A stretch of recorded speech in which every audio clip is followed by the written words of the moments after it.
আজকে আমি তোমাদের রিকোয়েস্টে ইতিহাসের অধ্যায় ওয়াইজ মোস্ট ইম্পর্টেন্ট 2 নম্বরের প্রশ্নগুলো তোমাদের জানাবো। তবে ভিডিওতে যাওয়ার আগে তোমাদের বলবো টেক্সট বইয়ের কিন্তু কোনো বিকল্প নেই, এবং আমি আশা করব তোমরা সারা বছর ধরে টেক্সট বইটাকে বেশ খুঁটিয়েই পড়েছো এবং তৈরি করেছো। আজকে আমি যে প্রশ্নগুলো তোমাদের জানাবো এই প্রশ্নগুলো 2026-এর জন্য মোস্ট ইম্পর্টেন্ট। দেখে নাও প্রশ্নগুলি।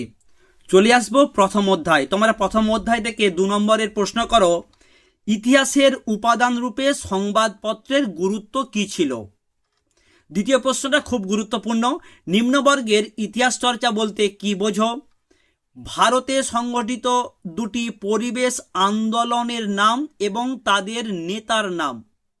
ওকে, ভালো করে তোমরা তৈরি করবে। নেক্সট প্রশ্ন, আধুনিক ইতিহাস চর্চায় খাদ্যাভ্যাসের গুরুত্ব লেখো। তোমরা প্রশ্ন করবে রবীন্দ্রনাথের আত্মজীবনী জীবনস্মৃতি আধুনিক ইতিহাস চর্চায় গুরুত্বপূর্ণ কেন? পরে প্রশ্ন, ব্রিটিশ সরকার কেন 1878 খ্রিস্টাব্দে সোমপ্রকাশ সাময়িক পত্রের প্রকাশ বন্ধ করে দেয়? নারীবাদী ইতিহাস চর্চা বলতে কি বোঝো? পরে প্রশ্ন, ইতিহাসের উপাদান রূপে বঙ্গদর্শনের গুরুত্ব লেখো। নেক্সট, স্মৃতিকথা অথবা আত্মজীবনী কিভাবে আধুনিক ভারতের ইতিহাস চর্চার উপাদান রূপে ব্যবহার করা হয়? পরে প্রশ্ন, খেলার ইতিহাসে 1911 সাল গুরুত্বপূর্ণ কেন? প্রথম অধ্যায় থেকে মূলত এই প্রশ্নগুলো খুব গুরুত্বপূর্ণ। দ্বিতীয় অধ্যায়, ডেভিড হিয়ার স্মরণীয় কেন? শ্রীরামপুর ত্রয়ী কাদের বলা হয়? খুব গুরুত্বপূর্ণ প্রশ্ন। 3 আইন কি? বিজয় কৃষ্ণ গোস্বামী কে ছিলেন?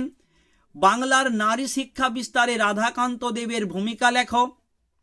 নববঙ্গ গোষ্ঠী বা আন্দোলন বলতে কি বোঝো? মিকলে মিনিট কি? এশিয়াটিক সোসাইটি কে কবে কি উদ্দেশ্যে স্থাপন করেন? নেক্সট, কে কবে কি উদ্দেশ্যে ফোর্ট উইলিয়াম কলেজ স্থাপন করেন? গ্রাম বার্তা প্রকাশিকায় সমাজের কোন দিকগুলি তুলে ধরা হয়? নীলকর সাহেবদের অত্যাচারের বিরুদ্ধে হিন্দু প্যাট্রিয়ট কিভাবে জনমত গড়ে তোলে? নববঙ্গ আন্দোলন কেন ব্যর্থ হয়? ভারতের প্রথম আধুনিক মানুষ কাকে কেন বলা হয়? নেক্সট আমরা দেখবে প্রশ্ন, ভারতে পাশ্চাত্য শিক্ষা বিস্তারে লর্ড বেন্টিং এর ভূমিকা কি ছিল? বেশ গুরুত্বপূর্ণ প্রশ্ন। এই একটা প্রশ্ন খুব গুরুত্বপূর্ণ, কে কবে হিন্দু প্যাট্রিয়ট পত্রিকা প্রকাশ করেন? এরপর চলে আসবো তৃতীয় অধ্যায়। তোমরা সেখান থেকে প্রশ্নগুলো দেখবে। দুদু মিয়া স্মরণীয় কেন? বিপ্লব, বিদ্রোহ, অভ্যুত্থান বলতে কি বোঝো? খুব গুরুত্বপূর্ণ প্রশ্ন। মুন্ডা বিদ্রোহের প্রধান লক্ষ্য কি ছিল? খুঁতকাঠি প্রথা কি? রানী শিরোমণি বিখ্যাত কেন? ওয়াবি আন্দোলনের মূল উদ্দেশ্য কি ছিল? নীল কমিশন কি উদ্দেশ্যে গঠিত হয়? পরে প্রশ্ন, কি উদ্দেশ্যে উপনিবেশিক সরকার অরণ্য আইন প্রণয়ন করেন? মোস্ট ইম্পর্টেন্ট 2 কিংবা 4-এর জন্য। তোমরা প্রশ্ন দেখবে ফরাজি আন্দোলনের লক্ষ্য কি ছিল? নীল বিদ্রোহে শহুরে শিক্ষিত সমাজের ভূমিকা কি রূপ ছিল? পাবনা কৃষক বিদ্রোহ কি কারণে ঘটে? নেক্সট, ব্যবসায়ীরা কিভাবে সাঁওতালদের শোষণ করত? তোমরা প্রশ্ন দেখবে 19 শতকের প্রথমার্ধে মুসলিম সমাজের 2টি গুরুত্বপূর্ণ ব্রিটিশ বিরোধী আন্দোলন ও তাদের নেতাদের নাম লেখো। তিতুমির বিখ্যাত কেন? মোস্ট ইম্পর্টেন্ট প্রশ্ন। সাঁওতাল বিদ্রোহের প্রকৃতি কি ছিল? এরপর চলে আসবো চতুর্থ অধ্যায়। তোমরা এখান থেকে প্রশ্ন করো, ইলবার্ট বিল কি? 19 শতককে সভা সমিতির যুগ বলা হয় কেন? মোস্ট ইম্পর্টেন্ট 2 কিংবা 4 কিংবা 8-এর জন্য। ব্যঙ্গচিত্র কেন আঁকা হয়? 1857 খ্রিস্টাব্দে বিদ্রোহকে কি জাতীয় বিদ্রোহ বা স্বাধীনতার প্রথম সংগ্রাম বলা যায়? নেক্সট, দেশীয় ভাষা সংবাদপত্র আইন কি? ভারত মাতা চিত্রের বিষয়বস্তু লেখো। তোমরা প্রশ্ন দেখবে হিন্দু মেলা কেন প্রতিষ্ঠিত হয়? মহারানীর ঘোষণাপত্রের মূল উদ্দেশ্য কি ছিল বা মহারানীর ঘোষণাপত্রের ঐতিহাসিক তাৎপর্য লেখো।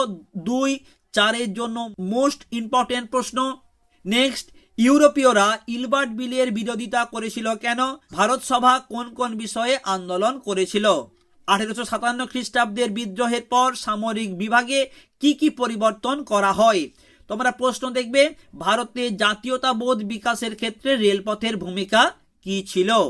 এরপর চলে আসব পঞ্চম অধ্যায়। প্রথম প্রশ্ন, 19 শতকে বিজ্ঞান শিক্ষার বিকাশে বসু বিজ্ঞান মন্দিরের ভূমিকা লেখো। দ্বিতীয় প্রশ্ন, মুদ্রণের ইতিহাসে 1800 খ্রিস্টাব্দ গুরুত্বপূর্ণ কেন? বাংলায় মুদ্রণ শিল্পের বিকাশে বিদ্যাসাগরের অবদান লেখো। বিশ্বভারতী কি উদ্দেশ্যে প্রতিষ্ঠিত হয়? পঞ্চানন কর্মকার বিখ্যাত কেন? নেক্সট তোমরা প্রশ্ন করবে কাকে কেন বাংলার গুটেনবার্গ বলা হয়? শ্রীনিকেতন কি উদ্দেশ্যে প্রতিষ্ঠিত হয়েছিল? নেক্সট প্রশ্ন, শিশু শিক্ষা সম্পর্কে রবি ঠাকুরের চিন্তাভাবনা বা রবীন্দ্রনাথ কি বলেছেন? নেক্সট তোমরা প্রশ্ন করবে জাতীয় শিক্ষা পরিষদ কবে কি উদ্দেশ্যে গঠিত হয়? খুব গুরুত্বপূর্ণ প্রশ্ন। মহেন্দ্রলাল সরকার কে ছিলেন? মোস্ট ইম্পর্টেন্ট প্রশ্ন। চুইয়ে পড়া নীতি কি? অত্যন্ত গুরুত্বপূর্ণ প্রশ্ন। রবীন্দ্রনাথ কিভাবে উপনিবেশিক শিক্ষা ব্যবস্থার সমালোচনা করেছেন? এরপরে চলে আসবো ষষ্ঠ অধ্যায়। প্রথম প্রশ্ন দেখো তোমাদের জন্য আছে মোস্ট ইম্পর্টেন্ট, 20 শতকে ভারতে ব্রিটিশ বিরোধী কৃষক আন্দোলনের দুটি বৈশিষ্ট্য লেখো। 3 কাঠিয়া প্রথা কি? তাম্রলিপ্ত জাতীয় সরকার কি কি উদ্যোগ নিয়েছিল? কংগ্রেস সমাজতন্ত্রী দল কেন গঠিত হয়? একা আন্দোলনের দাবিগুলি কি ছিল? ওয়ার্কস অ্যান্ড প্রেজেন্ট পার্টি কেন প্রতিষ্ঠিত হয়? বঙ্গভঙ্গ বিরোধী আন্দোলনে কৃষক সমাজ অংশগ্রহণ করেনি কেন? নেক্সট তোমরা প্রশ্ন করবে বারদৌলি সত্যাগ্রহ কেন গান্ধীজির জীবনে গুরুত্বপূর্ণ হয়ে উঠেছিল? কে কোথায় একা আন্দোলন শুরু করেন? পরে প্রশ্ন, প্রথম বিশ্বযুদ্ধ ভারতীয় অর্থনীতিতে কি প্রভাব ফেলেছিল? পরে প্রশ্ন কি আছে, কারা কোথায় মোপলা বিদ্রোহ করেন? নেক্সট প্রশ্ন দেখো কি আছে, কে কবে ভারত শ্রমজীবী সংঘ প্রতিষ্ঠা করেন?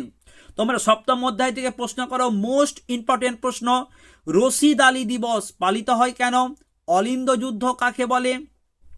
প্রীতিলতা ওয়াদ্দেদার, মাস্টারদা সূর্য সেন, বীণা দাস, ঝাঁসির রানী স্মরণীয় কেন? অ্যান্টি সার্কুলার সোসাইটি প্রতিষ্ঠিত হয় কেন? কার্লাইল সার্কুলার বলতে কি বোঝো? ভারত ছাড়ো আন্দোলনে নারী সমাজের ভূমিকা কি ছিল? দীপালি সংঘ কে কি উদ্দেশ্যে প্রতিষ্ঠিত হয় বা দীপালি সংঘ কে কি উদ্দেশ্যে প্রতিষ্ঠিত হয়েছিল? ভারত ছাড়ো আন্দোলনে মাতঙ্গিনী হাজরার ভূমিকা লেখো। 20 শতকের ভারতে নারী আন্দোলনের দুটি বৈশিষ্ট্য লেখো। মোস্ট ইম্পর্টেন্ট প্রশ্ন। কে কবে হরিজন সেবক সংঘ প্রতিষ্ঠা করেন? ভীষণ ভীষণ গুরুত্বপূর্ণ প্রশ্ন এটি। পরের প্রশ্ন, হরিচাঁদ ঠাকুর স্মরণীয় কেন? কারা কোথায় মাতুয়া মহাসংঘ প্রতিষ্ঠা করেন? ওকে, আর শেষ অধ্যায় তোমরা এই অধ্যায় থেকে প্রশ্ন করবে ইতিকথা কিভাবে উদ্বাস্তু সমস্যার ইতিহাস রচনার উপাদান হিসাবে ব্যবহার করা যায়? ভারতের লৌহ মানব কাকে কেন বলা হয়? ভিভিআই প্রশ্ন। আজাদ কাশ্মীর বলতে কি বোঝো? 1950 সালে নেহেরু লিয়াকত চুক্তি মোস্ট ইম্পর্টেন্ট। পুনর্বাসের যুগ বলতে কি বোঝো? মাউন্টব্যাটেন পরিকল্পনা কি? ভারতের স্বাধীনতা আইনে দেশীয় রাজ্যগুলি সম্পর্কে কি বলা হয়েছে? রাজ্য পুনর্গঠন কমিশন কেন গঠিত হয়? কোন পরিস্থিতিতে কাশ্মীরের রাজা হরি সিং ভারত ভুক্তির দলিলে স্বাক্ষর করেন? ভাষাভিত্তিক রাজ্য গঠনের পিছনে যুক্তি কি ছিল? মন্ত্রী মিশন বা ক্যাবিনেট মিশনের প্রস্তাবগুলি কি ছিল? ভারত স্বাধীন হওয়ার পরে ফরাসি পর্তুগিজ উপনিবেশগুলি কিভাবে ভারতভুক্ত হয়? তোমাদের বলবো যে তোমরা এই প্রশ্নগুলি ভালো করে তৈরি করো এবং টেক্সট বইটা তোমরা নিশ্চয়ই সারা বছর ধরে পড়েছো। এছাড়াও তোমাদের স্কুলের শিক্ষক বা তোমাদের গৃহ শিক্ষক যদি কোনো প্রশ্ন দিয়ে থাকেন অবশ্যই ভালো করে তৈরি করবে। তবে এই প্রশ্নগুলো কিন্তু তোমাদের জন্য ভীষণ গুরুত্বপূর্ণ।